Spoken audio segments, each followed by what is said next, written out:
Good morning from Raymerwood. Still not in the wood yard, as you can tell. We are in the forest, my parents' property. And this tree, this hard leaning red maple, has been this way for as long as I can remember. I've had my eye on it for a long time. And I'd love to take this down. It's kind of a dangerous tree to take down just because the amount of tension on this tree back here. So I'm running low, especially on the red maple. My wood yard, I'd love to have some because it doesn't take long at all to dry red maple. So I need to stock up my inventory. In my previous video, I said that some of the free wood that I get, I mean, all this wood is free. I don't pay for any trees or logs or anything like that. Anyway, it's all free. But the most accessible type wood that I get that's already on the ground is from the tree service company, Brent, my buddy. And hopefully I just gained another relationship that I saw in town a couple of days ago. I actually followed the guy. He had a crane. I followed him to a job site near my house, and I talked to him, and he said he'd have plenty of wood for me, but I've heard that before, so we will see if he calls me when he has some decent wood. Anyway, so this is what I will be felling today. It's rotted at the top, you can't see. I'm going to give you a little better image in a little bit. Lots of tree kind of branches coming this direction. I'm looking for widow makers around this tree. There's one that you really can't see. I'm going to pull you back a little bit, show you what I'm talking about. It's kind of a windy day out here today. There. See if y'all can see. So this guy right here coming off.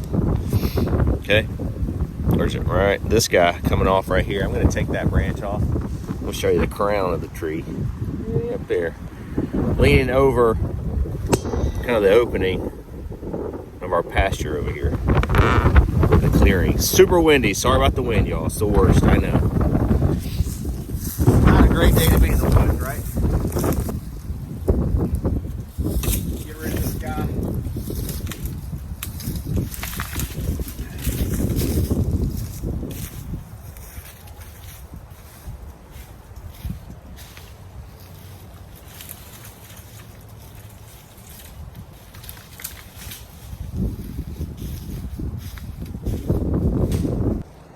I think I'm gonna have to take one of these branches off before I start cutting into this tree. It's a good sized tree. If I had to guess, I bet you it is 20 inches in diameter. Okay, we'll wait and see when we get on the ground. Big old stump. See that big old branch right there coming off of it, right there.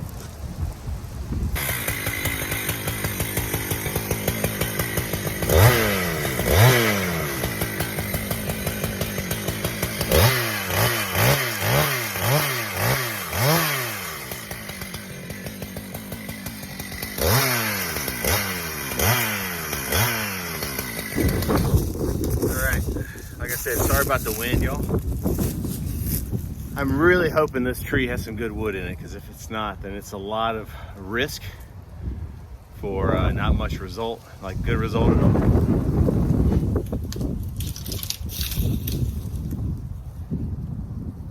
Well, there was a widowmaker back there. It wasn't too close to me. Anyway, so we'll see what we have to do here. I mean, I don't know how much good wood's gonna be in it. Maybe rotting in the middle, I hope not. There's some big branches coming off of it. But I think there's just gonna be enough. There's so much tension and so much weight coming over into the clearing over here. I don't think there's gonna be a problem with it getting hung up kind of above me anywhere. It's a little chilly this morning, sorry. It's super breezy, as you can tell. Anyway, so I'm going to put my face cut in the tree, my notch right here first. Larger branch on the other side, I think that you've seen when I took the video behind the tree. But it's kind of wrapped around and above and on the right side of this tree over here, this maple over here. It's too dangerous for me to fall. I think on that side, I think it's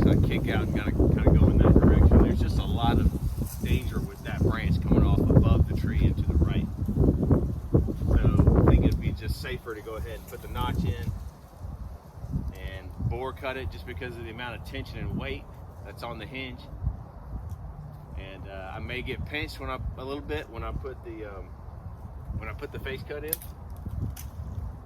And this is obviously, I'm not giving anybody professional advice. I'm not a professional. Y'all know that, hopefully, if you've seen the channel.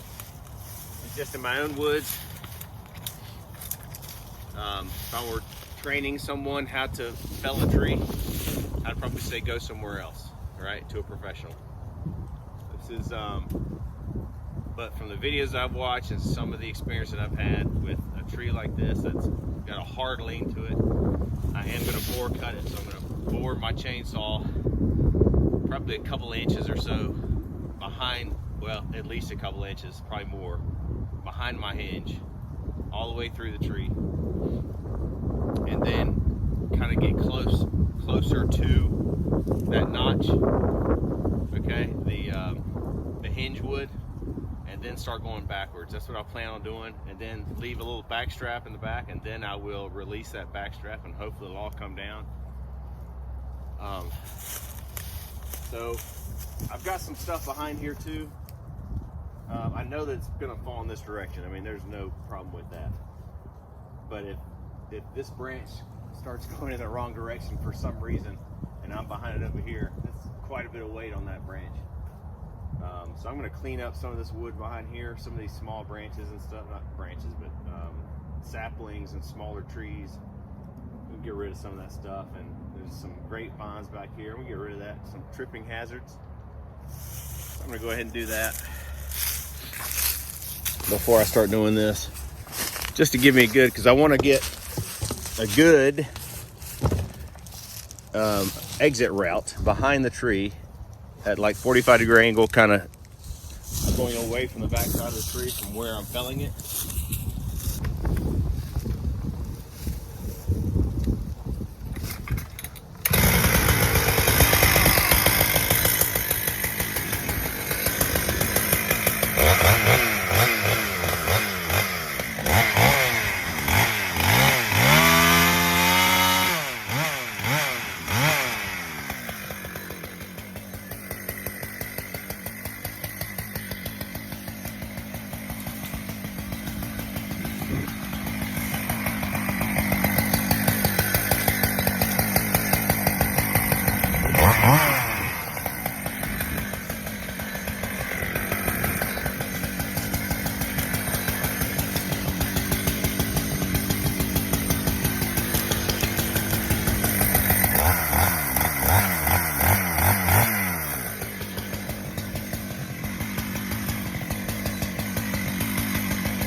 There you go, we got a little snag.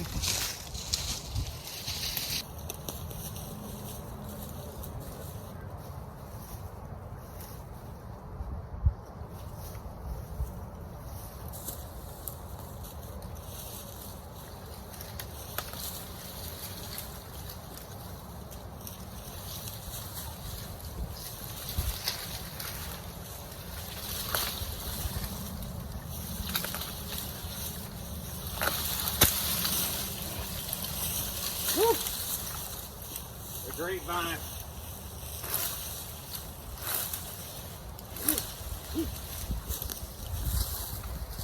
All right.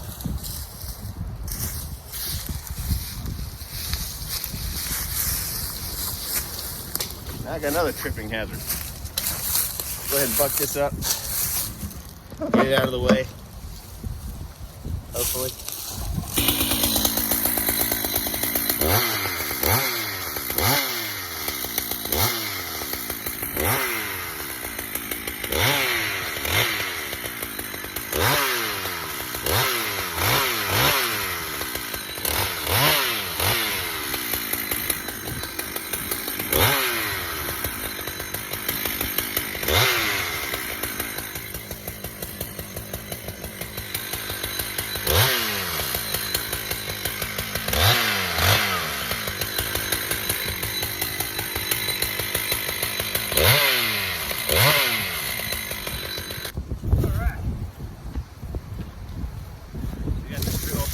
Here, I won't say big fella, not that big.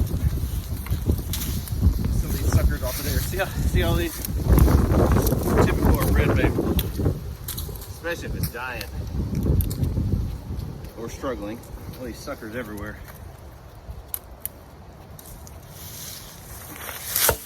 A little bit more to work with here, since we got rid of this branch right here. This branch right here. Twisting up, coming over top of the backside. So I got it hung up, unfortunately, in one of these smaller trees over there. So I use a grapevine to pull it off right here, off of its hinge. So now we're gonna go ahead and get rid of this guy right here, which should be fairly easy.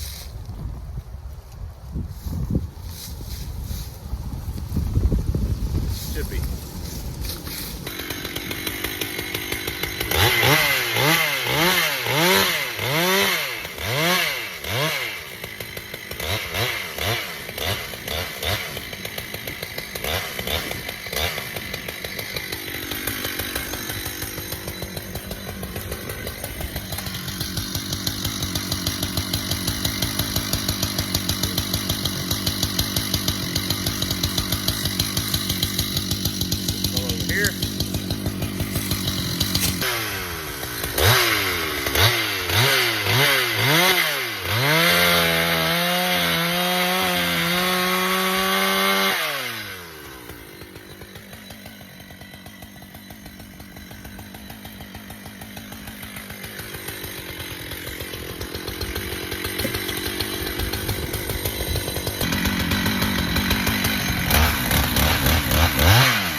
Okay, even though that took a while, like always.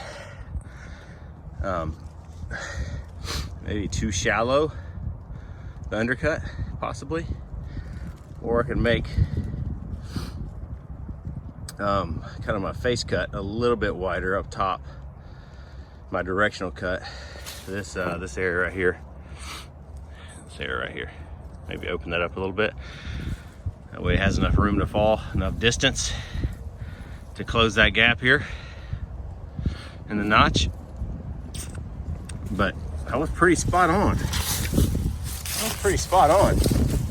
Even though it took me a while. I mean, it's that little dusty right there. As you can tell, I kind of went up a little too far right there. But not the worst. Not the worst.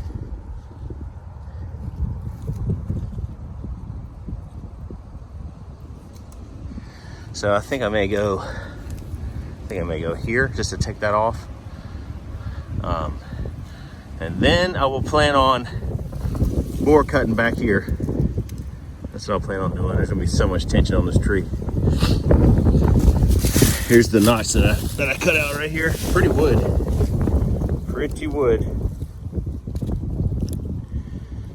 Soft red maple. Yep, smells like the red maple.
Thank you, Lord.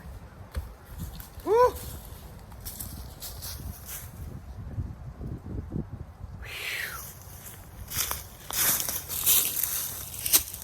All right. 10 hours later. Look at that, fella. I did leave a lot of holding wood just because I knew the amount of weight that was on it. I see that. I'll take you off the tripod. All right, that's the result of it. See how much holding wood is in there I had left. There's just so much weight. I didn't want to risk not leaving much holding wood. I don't know if, let's see how much it is. I'm trying to leave about 10% or so, but that's a little more than 10%. It's probably like 3 inches worth. This tree, I mean, the base of it, this might be a 20-inch in diameter tree. We'll measure it here shortly. But I left that little back strap on the back, so that gave me a little time to kind of move away from it right here. Okay, but it worked out. Anytime I can fell a tree and not dying, super thankful. Thank you, Lord. Thank you for giving me another day just for my precious red maple, so I can have for my customers. I love the red maple. All right, y'all, here we go. This is the tree that I just fell. Red maple. Not a super tall tree, as you can tell. Maybe you can't tell. I don't know, maybe 30 feet or so, 35 feet. I'm thinking something like that. I don't know. It's nice to just kind of fall in the clearing right here. Big old branch coming off here. It worked out. I was kind of concerned about this pretty oak right here growing. Okay, this little sapling. I don't know if you call it a sapling. It's not a sapling, but probably 25 feet tall or so. I was concerned about this branch coming off of the maple hitting this, and it worked out. I'm super happy about that. Okay. And there we go. Good size. Give you an idea of the stump size, right? It's a good sized tree. That's the stump. A pretty ambrosia, maybe? Ambrosia maple in there. Maple, ambrosia, beetle. Pretty tree. Suckers all over it. Sucker, sucker, sucker, sucker, sucker, sucker. All over this tree. I'm gonna buck all this stuff up. It's gonna take me a while to do that. Probably get some decent little logs off of, decent firewood off of this branch right here. Maybe. All right, here we go. This is the most time-consuming part, is bucking everything, especially when you got a massive branch with tons of branches coming off of it. I'm gonna get rid of that and throw it in the woods somewhere a little further down in the woods and clean everything up. But that's the most time-consuming thing. Let's get started. Hoping the deer will love the little red maple buds here. Like gobble that stuff up. Oh yeah, good stuff. All right, again, I apologize for the wind, but here comes the fun part. I finally get to buck up this log. And I'm gonna see at the very end the stump down there and see what the diameter size is. I'm thinking it's about 20 inches, but it might be more, might be less, we'll see. All right, let's see what we got here on the inside of this red maple.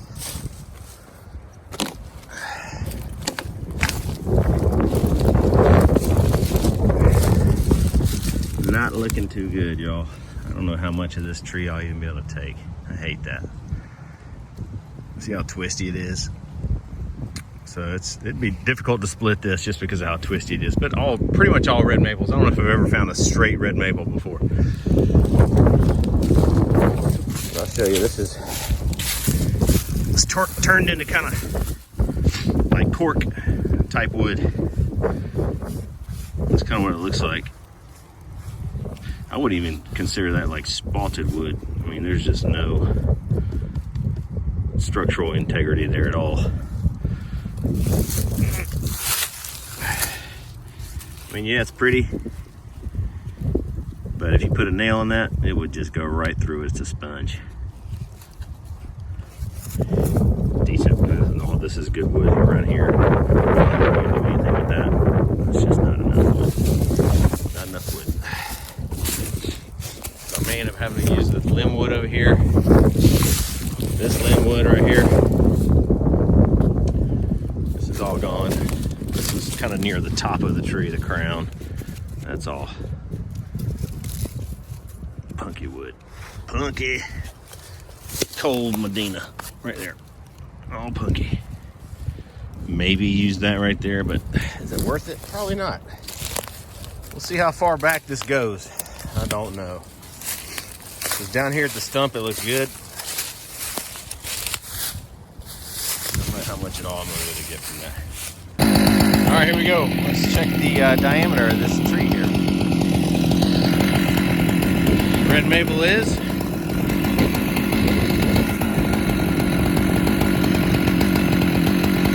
19.5 inches, 19 3/4. Pretty close. Yeah, it's about right. 19 3/4. Pretty. So we have some good wood down here. Pretty nice red maple. Beautiful log. Been here for a long time. It's a fast grower though. There we go. That is the finished product, at least in rounds, for the red maple. Some is a little suspect. Okay. This is not so bad. This looks a little better, some of these rounds. But this guy doesn't look the best. And some of these tiny rounds do not look the best either. Okay. That right there. Once I split them, I'll see how much I have that's actually good wood out of these. But if not, they will be chucked in the woods. Got a little sweet gum in there. I had to take out a tiny sweet gum, so I'll go ahead and split that little fella. You know, that season's dries about the same time as the soft maple here. So had to noodle this one because I started to cut kind of at an angle. These large rounds, sometimes I'll cut one side at like 16 and cut the other side like 18 or 19. So anyway, noodled that, and I'm probably just gonna have to split off that branch coming off right here on that big round. There's the stump in the woods. There we go. And that's it. So thank y'all for joining me today. We had a real fun time here in the woods, like always. My favorite place to be.